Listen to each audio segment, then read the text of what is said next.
vous avertis tout de suite, j'ai beaucoup dépensé ce mois-ci. Je veux en profiter au maximum. C'est vraiment une belle expérience. Allez YouTube, aujourd'hui je vous retrouve avec mon reset pour le mois de mai. Si c'est la première fois que vous écoutez une vidéo reset, en gros on va passer à travers mes favoris du mois, qu'est-ce qui s'est passé pour moi dans les dernières semaines, mes finances, qu'est-ce qui s'en vient pour moi dans les prochains mois et je vous laisse la playlist des dernières vidéos reset que j'ai fait dans les cartes si jamais ça vous tente de jeter un coup d'œil. Sans perdre plus de temps, on va commencer tout de suite avec mon recap du mois d'avril. Il a fallu que je passe à travers ma pellicule photo et mon calendrier pour me rendre compte que j'ai eu un mois assez tranquille.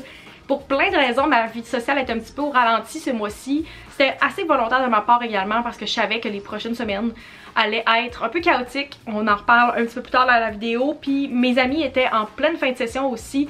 Donc j'avais des amis qui étaient un petit peu moins disponibles pour me voir. La température était assez moyenne aussi pour un mois d'avril. Donc moins d'activités, moins de choses qui étaient prévues.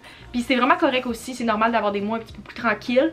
Mais en gros, mon high, je vous dirais, ça a été que j'ai participé à ma deuxième conférence, première conférence, je sais pas trop comment la nommer, parce que le mois passé, si vous avez écouté mon reset pour le mois de mars, j'ai participé à mon premier panel il y a un mois exactement. Et ce mois-ci, c'était pas prévu, mais j'ai également participé à une conférence avec mon travail. Donc, je sais pas si on pourrait dire que c'est ma première conférence ou si on compte le panel aussi, mais en tout cas, c'était ma deuxième expérience à parler en public et ça en un mois. Donc, c'était pas planifié, mais j'ai dû remplacer une de mes collègues. Puis, c'était vraiment une belle expérience. J'ai pu passer la journée complète avec mes collègues de Montréal qui sont venus à Québec. Puis ça, c'est très rare que ça arrive parce que habituellement, c'est moi qui se déplace. Le bureau est à Montréal. C'est très rare que j'ai mes collègues dans ma ville puis que je peux passer la journée avec eux, aller souper, participer à ce genre d'activité-là. Donc c'était vraiment le fun. Je pense que c'est rare comme événement puis je l'ai vraiment apprécié. Ça c'était à la toute fin du mois. Donc je pense que je vous dirais que c'est mon high parce que j'ai eu un mois assez tranquille.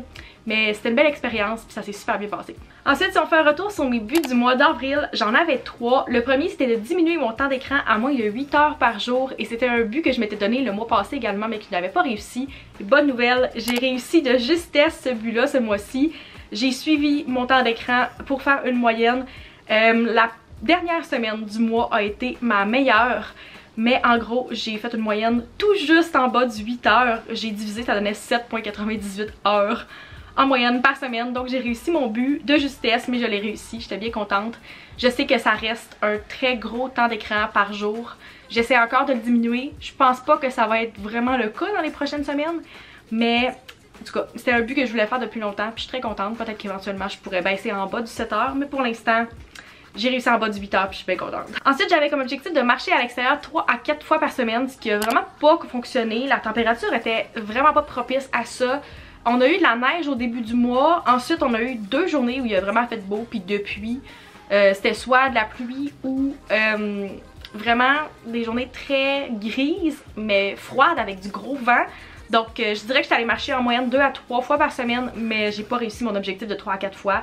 J'espérais avoir de la plus belle température, mais le mois d'avril est tellement imprévisible que c'est normal que j'ai pas réussi mon objectif. C'est pas grave, ça va se réaliser d'autres mois. Le troisième but que je m'étais donné pour le mois d'avril, c'était de finaliser la préparation de mon voyage. Donc tout ce qui était achat, échanger ma monnaie, booker les derniers transports, tout ça. Donc c'est ce qu'on a fait. Je dis on ici parce que je pars avec mes 2 meilleures amies, Charlotte et Eliane. Donc on part dans quelques semaines, ça arrive vraiment vite. Il y a des choses que tu peux booker seulement 60 jours à l'avance, par exemple des activités, des transports. Donc c'est ce qu'on a fait. Maintenant, it's all set, on peut partir. Puis on va avoir plein de belles activités de prévues.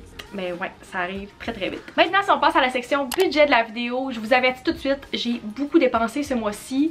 C'est un petit peu gênant. Donc premièrement, la catégorie vêtements, c'est la 3e catégorie où j'ai eu le plus de dépenses. J'ai filmé un haul dernièrement, donc si vous êtes intéressé à voir qu'est-ce que j'ai acheté côté vêtements, il y a beaucoup des choses que j'ai achetées qui se retrouvent dans ce haul-là. Me connaissant dans les derniers mois, les dernières années, j'ai vraiment commencé à me contrôler côté vêtements, côté dépenses. Je fais vraiment moins de dépenses impulsives que j'en faisais. Puis souvent, je pense à ces dépenses-là plusieurs jours avant de les faire. Je les garde dans ma wishlist. Par la suite, je passe la commande si c'est quelque chose qui est en ligne. Dans les dernières semaines, j'ai justifié plusieurs de ces achats-là parce que je pars en voyage. Il y a des choses que j'avais vraiment besoin, comme des nouvelles sandales, parce que les miennes tombaient en ruine, puis j'en avais besoin pour le voyage. Il y a des choses que j'ai justifiées aussi en me disant que j'avais fait un closet clean-up, puis il y a des choses que je voulais remplacer qui me faisaient plus.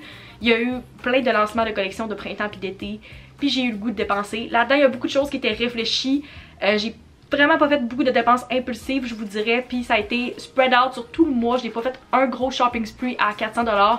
Il y a vraiment des choses qui ont été achetées tout au long du mois.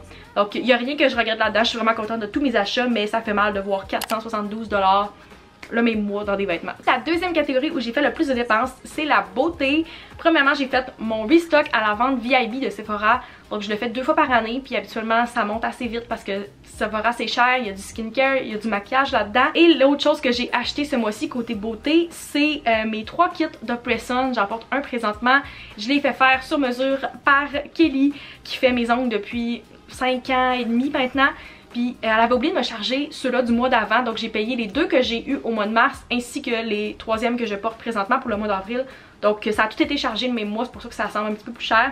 Mais en tout, ça m'a coûté 481 $ côté beauté ce mois-ci. Et finalement, la catégorie la plus élevée pour moi ce mois-ci, ça a été le voyage.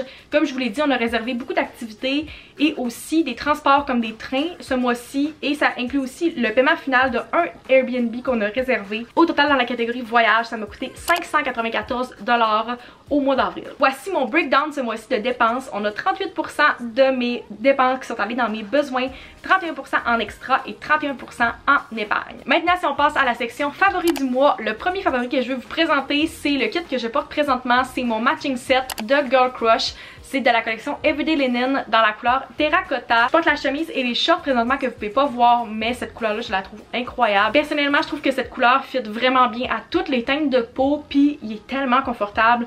Je veux juste le porter tous les jours depuis que je l'ai reçu. Je mets le lien vers le matching set dans la description, puis mon code affilié aussi si vous voulez avoir 10% de rabais sur votre commande Girl Crush. Donc un gros merci à eux pour le kit et ça va aller définitivement dans mon sac de voyage. Ensuite, mon favori skincare ce mois-ci, j'en ai parlé dans ma story, donc si vous ne me suivez pas encore sur Instagram, je vous inviterai à aller le faire maintenant.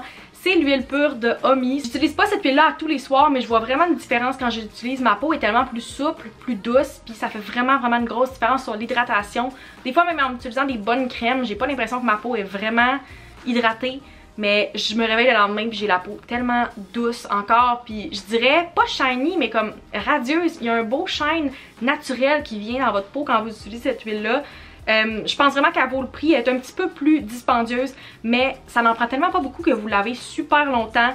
Fait que je vous conseille vraiment de l'essayer si vous voulez tester la marque Omi, ou si vous avez des produits Omi puis vous hésitez pour l'huile, je vous le conseille vraiment. Je suis affiliée avec Omi, mais celle-là je l'ai achetée avec mon propre argent, puis je vous dis mon opinion personnelle, je l'aime vraiment beaucoup, je trouve qu'elle vaut la dépense. Donc si vous êtes intéressé à passer une commande Omi, je vais vous mettre mon lien affilié encore une fois dans la description. Et finalement, mon favori qui n'est pas physique, c'est la série que j'ai binge ce mois-ci, c'est Superstore sur Netflix.